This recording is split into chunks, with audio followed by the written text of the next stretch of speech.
नमस्कार बच्चों, कैसे हैं आप। मैं प्रज्ञा सिंह फिर एक नए टीएलएम के साथ आपके सामने आई हूँ। और आज का जो टीएलएम है वो बचपन में मुझे भी वो बहुत कठिन लगता था। बेलन की संरचना। बेलन देखने में जितना सरल लगता है उसके सवाल उतने ही कठिन होते हैं।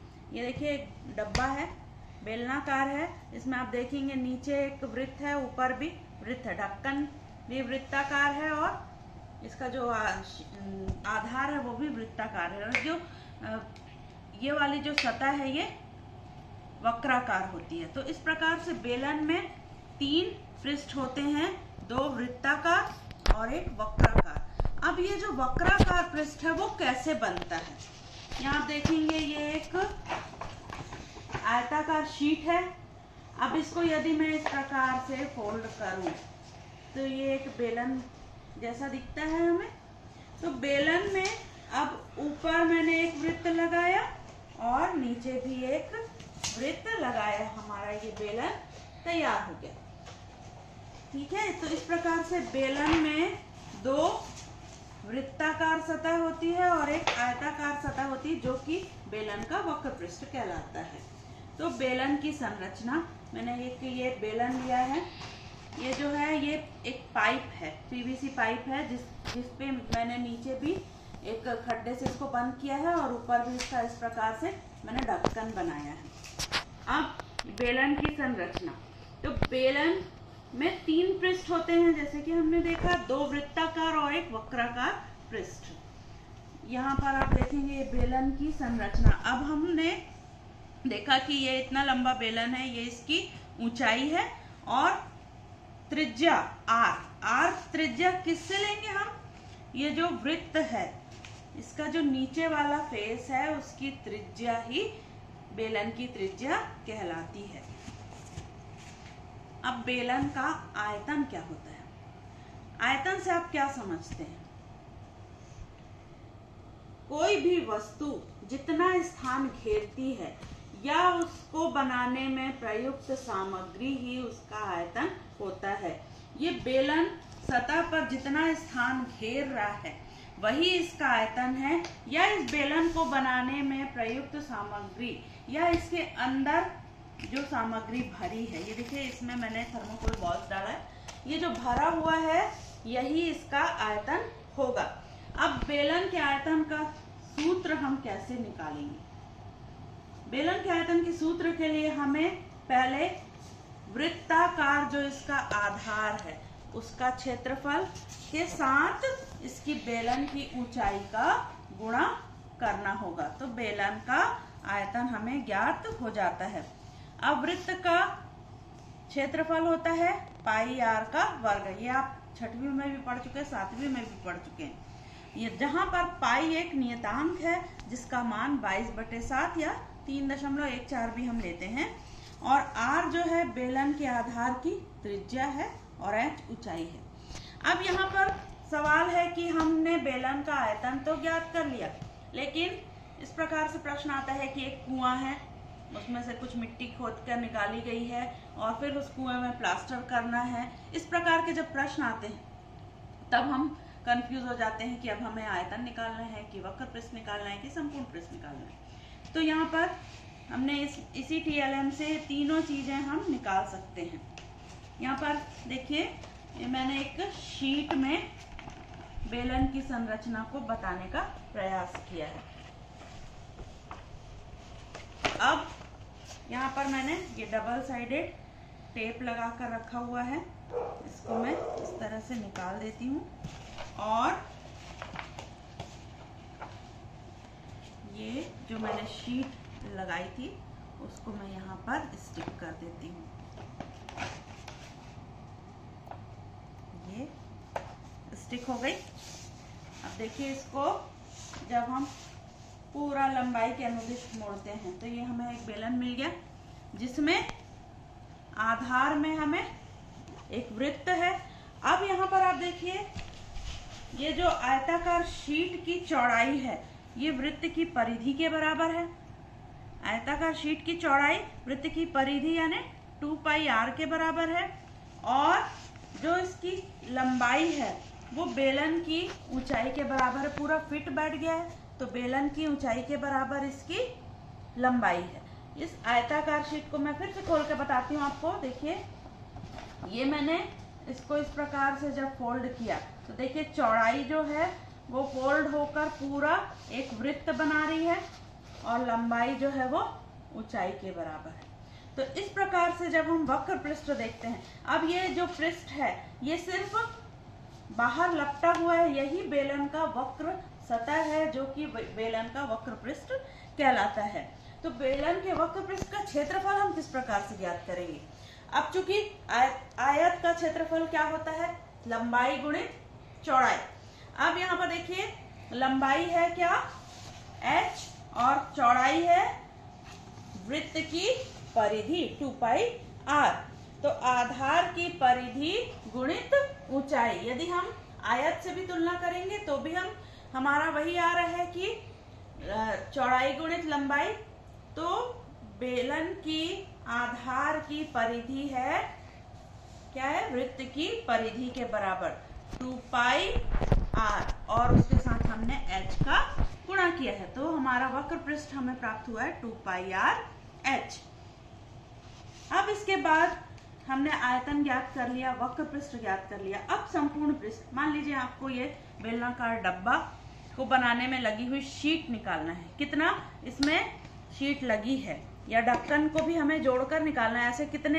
ऐसे डब्बे बनाने में हमें कितना शीट लगेगी या ढक्कन के लिए भी, ये सब हमें निकालना है। तो हम क्या करेंगे?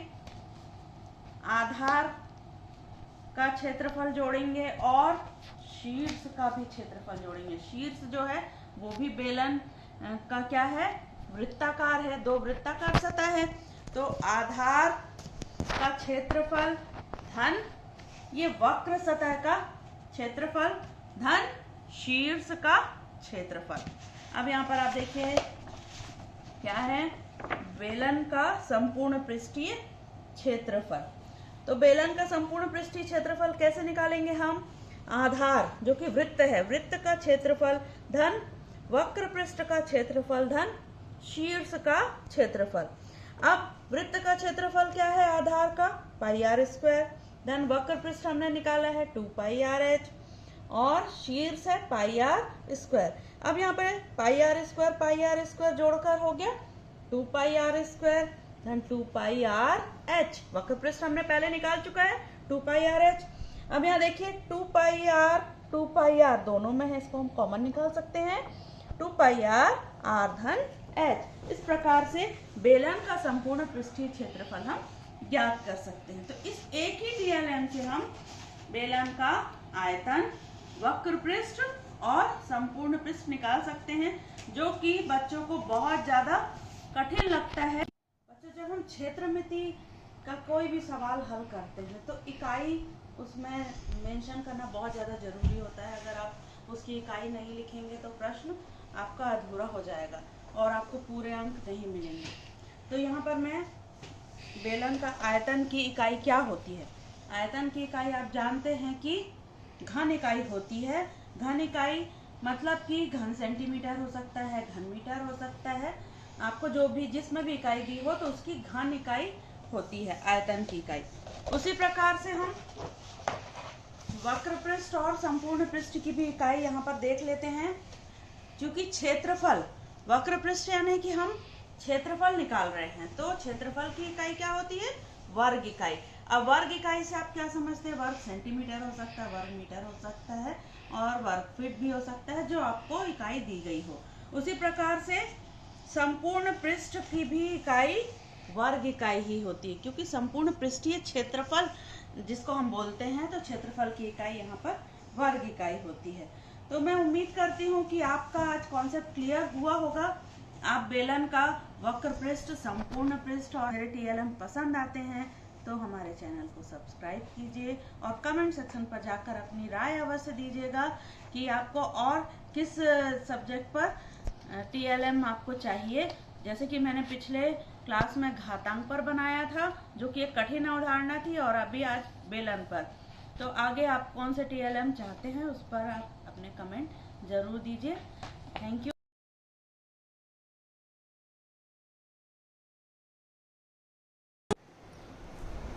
आगे इस TLM बनाने की संपूर्ण विधि दी गई है।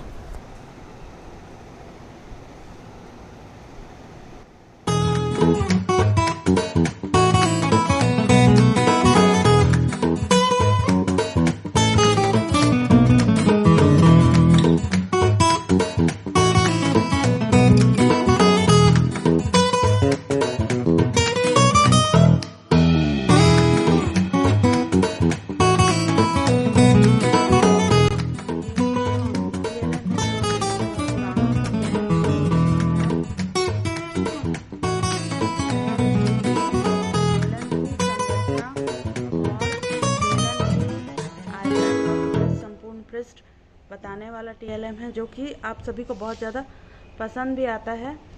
तो इसको अब मैं बनाने जा रही हूँ फिर से नया। मैंने ड्राइंग शीट ली है, इसको मैं अभी इस पर चिपका दूँगी। ये बेलन एक पुराना पाइप है, उसी का मैंने बनाया है, प्लास्टिक के पाइप से बनाया है। ये देखिए, इसके बराबर का शीट मैंने काटा और इसमें बेलन की संरचना और बेलन का आयतन को पूरा दर्शाया है, जो कि पहले भी इस बेलन में बना हुआ है। मैंने बताया था कि ये एक पाइप है, PVC पाइप, जिसको मैंने इस तरह से कवर किया था, और चूँकि ये पुराना हो गया है तो अब इस पर हम ये नया बना रहे हैं। तो हम शीट पर पहले लिख लें, उसके बाद चिपकाने से ठीक रहता है, नहीं तो चिपकाने के बाद लिखना दिक्कत होती है। ये इसमें अच्छे से चिपक गया। देखिए बेलन की संरचना, और इस तरह से मैं रख के दिखाती हूँ। ये ऊंचाई और बेलन की त्रिज्या, यहाँ पर बेलन का आयतन भी दर्शाया है। अभी मैंने एक और शीट ली है, जो कि ये बेलन को पूरा कवर करे, उस तरह की शीट है, उस साइज़ की शीट है। इनकी संरचना में एक आयताकार शीट होती है और दो वृत्ताकार। ये आयताकार सतह जो है वो वक्र पृष्ठ के रूप में हम इसको ले रहे हैं, और ये वृत्त जो है वो शीर्ष और आधार को हम ले रहे हैं। और अब इस शीट में मैंने पूरा लिख लिया है, इसको मैं इस बेलन पर कवर करूँगी। अभी मैंने बेलन का आधार और शीर्ष के लिए दो वृत्त बनाए थे, और आप देख रहे हैं ये जो पाइप है उसका नीचे का सिरा मैंने खड्डे से बंद कर दिया है। ये शीट लेकर उसको कटिंग कर लिया है और उसको चिपका दिया है। ऊपर का हिस्सा खुला है, जिसके लिए मैंने ये एक ढक्कन बनाया है। थर्मोकोल में हार्डबोर्ड चिपकाकर उसमें इस तरह से ऊपर ढक्कन बना दिया, ताकि ये जब हम बंद करें तो इसको निकालते हमको बन जाए। अभी आप देख रहे हैं कि इसके अंदर मैंने ये थर्मोकोल भर के रखा हुआ है। ये मैंने बेलन के आधार में जो एक वृत्त काटा था वो चिपका दिया है, और ये शीर्ष के लिए जो ढक्कन था उसमें भी ये दूसरा वाला वृत्त चिपका दिया है। अब ये बेलन के बीच में मैंने ये डबल साइडेड टेप लगा दिया है। इस तरह से डबल साइडेड टेप होता है, उसको मैंने इसके बीच में लगा दिया है।